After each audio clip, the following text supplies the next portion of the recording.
تو اس مہینے کے روزے اللہ رب العزت نے ہم مسلمانوں پر فرض قرار دیے. یا ایھا الذین آمنوا کتب علیکم الصیام کما کتب علی الذین من قبلکم لعلکم تتقون. ایمان والو تم پر روزہ رکھنا فرض ہے جیسے تم سے پہلوں پر فرض تھا. لعلکم تتقون. اور اس روزے کا مقصد یہ ہے کہ تمہارے اندر تقوی کا وصف پیدا ہو، تم تقوی شعار بن جاؤ، تم متقی اور پرہیزگار بن جاؤ. یہ مقصد ہے. اس مقصد کے لیے تمہارے اوپر روزہ فرض کیا گیا. تو اللہ رب العزت نے فرمایا کہ تمہارے اوپر روزہ رکھنا فرض ہے جیسے پہلوں پر فرض تھا. اس سے معلوم ہوتا ہے کہ پہلی امتوں میں بھی یہ عمل رہا ہے اور ہمارے اوپر بھی اللہ رب العزت نے روزہ رکھنا فرض قرار دیا ہے.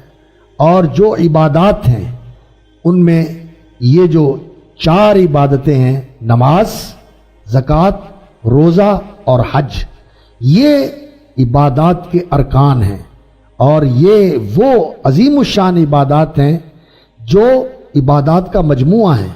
مالی عبادتوں میں زکوٰۃ سب سے افضل ہے، اور بدنی عبادتوں میں نماز ہے جو روزانہ انسان نے 5 نمازیں پڑھنی ہوتی ہیں، اور دوسری روزہ ہے، اور حج جو ہے وہ عبادات کی جامع ہے جس میں مال بھی لگتا ہے، جسم بھی لگتا ہے، قربانی بھی دینی پڑتی ہے، مشقت بھی اٹھانی پڑتی ہے.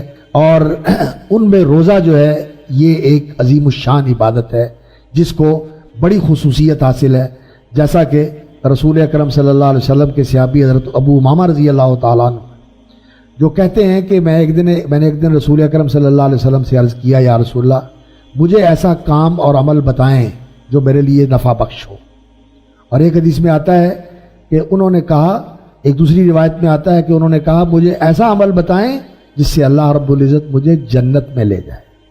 تو رسول اکرم صلی اللہ علیہ وسلم نے فرمایا علیک بالصوم، آپ روزے کو لازم بنا لو، روزہ لازم کر لو اپنے لیے. فإنہ لا مثل لہ، روزے جیسا اور کوئی عمل نہیں، اللہ کو محبوب ترین عمل ہے. اور اس کے ساتھ انسان کے اندر تقوی پیدا ہوتا ہے، اور جنت اللہ رب العزت نے اعدت للمتقین، متقین کے لیے تیار کی ہوئی ہے. اور اللہ رب العزت کے جو محبوب ہیں اللہ ان کو اپنی رحمت کے گھر جنت میں رکھے گا. روزے کو لازم پکڑ لو.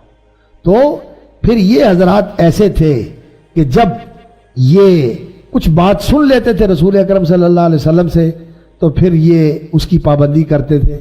یہ ہمارے جیسے نہیں ہوتے تھے کہ جو سنا وہیں چھوڑ کے چلے گئے، نہیں، یہ پلے باندھتے تھے اور پھر اس پر عمل پیرا ہوتے تھے. تو کہتے ہیں کہ ان کے گھر میں پھر جب کبھی کوئی مہمان آتا تو تبھی دن میں کھانا پکتا تھا، وگرنہ سحری اور افطاری ہوتی تھی یہ اکثر روزے سے ہی ہوتے تھے. یہ لوگ اس کا اہتمام کرتے. تو روزہ جو ہے یہ عبادات کے اندر بہت ہی عظیم الشان عمل ہے.